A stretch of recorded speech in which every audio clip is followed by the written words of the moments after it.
Now that I've shifted your thinking to first strategizing your course selection, now let's talk documents, study and work visa documents like you've been asking. But we are starting with study today. Hey you, and welcome back to my YouTube channel.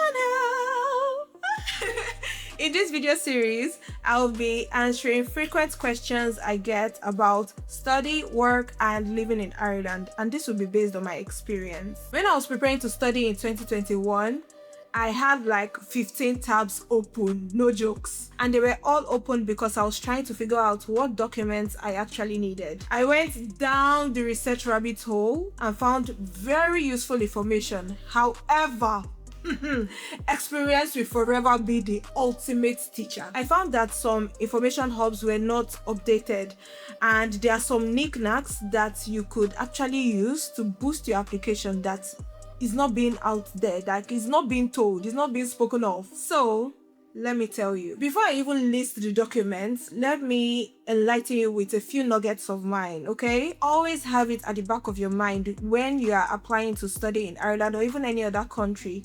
Try to prove these three things. 1, that you're exceptional. 2, that you are not a burden.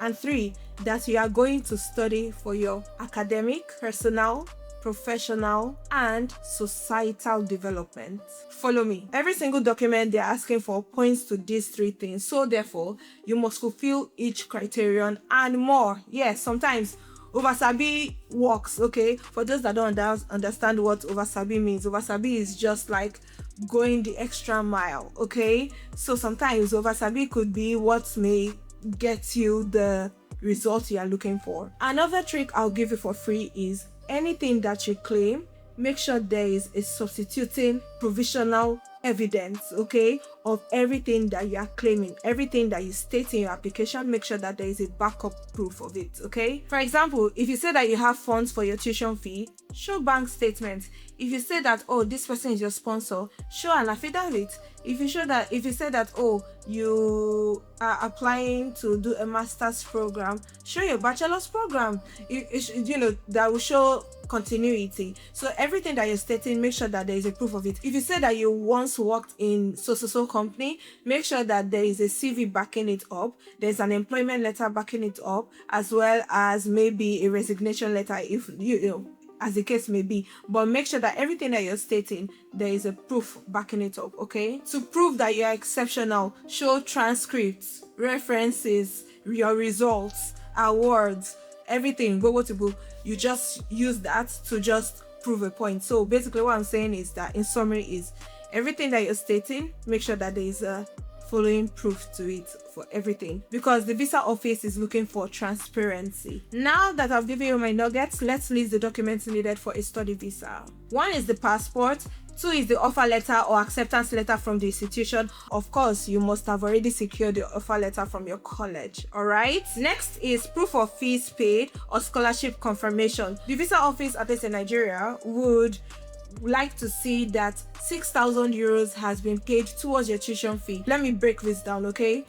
The 6,000 euros towards your tuition fee is a requirement of the personnel looking at your visa application, okay? But the college may have their own requirements. Some colleges in Ireland require that you pay your tuition fully, while some, they're open to you paying in installments, all right? So if you get a college that is open to installment payments, then you can fulfill the tuition fee requirements for the visa of 6,000 euros. That means you can pay the 6,000 euros in tuition fee, and then that will fulfill the visa requirements as well as the installment payments for the tuition fee, all right?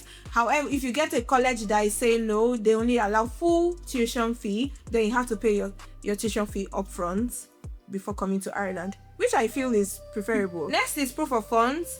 Of course, you fulfill this with like bank statements, sponsor letter, all those good stuff. Next is a private medical insurance. Of course, you need this before you arrive, and I have a very affordable broker that you could purchase from. I have linked it in my student visa checklist, which is the checklist I made to kind of like simplify these things, and then you can just like check off. So the very affordable broker is on there. All right, next is proof of accommodation. Of course, you have to prove that you have somewhere to stay here in Ireland.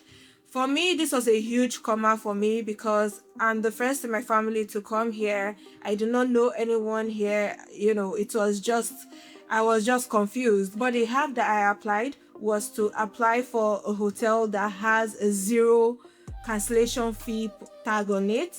And then I used the confirmation on there to apply for the visa. All right. And I used booking.com for this. And that was how I sorted the accommodation for that time being. But on the long term, of course, you have to get rental options and other options, which I have a video around this already somewhere here. I'll link it up. But yeah, you could watch that video on basically talking about how to get accommodation in Ireland. So that's that. Next is English language proficiency. Honestly, I just laugh at this one because I don't know why we as Nigerians would have to prove English language proficiency. That thing just gets me. Like, I'm just like, why? Why? But then sometimes I go to the comment section of some posts and I'm like, oh yeah, we actually need English rules because some people don't.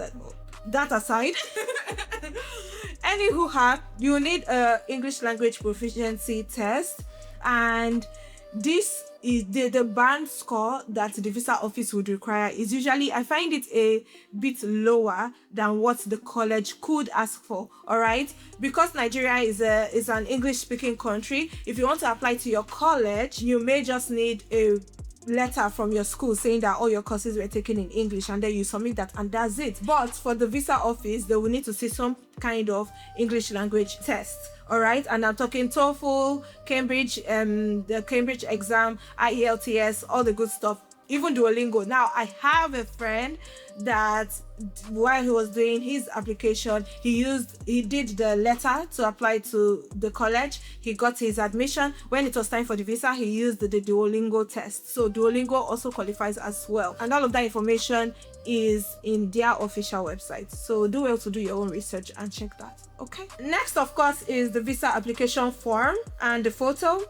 And of course, all documents that you use to secure your admission for college, all right, include those paperwork as well. So for example, if you submitted your transcript, your CV for your college application to secure an offer letter from your college, which is your university, okay, you also have to have those documents on standby. All right, so just have your entire life in one document going to the visa office, because they're gonna take everything, and they will need your documents in original form and maybe a photocopy, and they will keep the original for a while. So that's one, like, take your entire documents and leave it at the visa office. They'll even keep your passport with them for a while until the result of your application. But that aside, in addition to this, the visa office will also ask that you write an application letter addressing them or why you want to study in Ireland, or why the reason you want to go to Ireland, basically. And this is where all your formal letter writing in secondary school English class comes to play actively. You thought it was for waste? No, you write it now. And of course, the visa office can ask for any other documents that they require, and it's going to be on a case-by-case basis. But if you pack all your entire life in one document and go to the visa office, you may likely not be asked to submit any other supporting documents because you are ready. And with my checklist, of course, you will be ready. Period. Of course, make sure to check irishimmigration.ie website for all the updated information. You know, these policies change daily, so make sure you check their website for the most up-to-date information. However, I'll give you the most up-to-date information as of today. And if you want my student visa checklist, the one that breaks everything down into sections and you can easily tick off as you go, do well to check my socials. It's going to be on my profile, and of course on here on YouTube, it will be in the description box down below. I honestly feel that it will help a great bit, honestly. And that's it on study documents. In the next video, we are going to be talking documents needed for a work visa, and that is where it gets really specific. Okay, My name is Cynthia, also known as Serena, and I'll see you real soon. Ciao!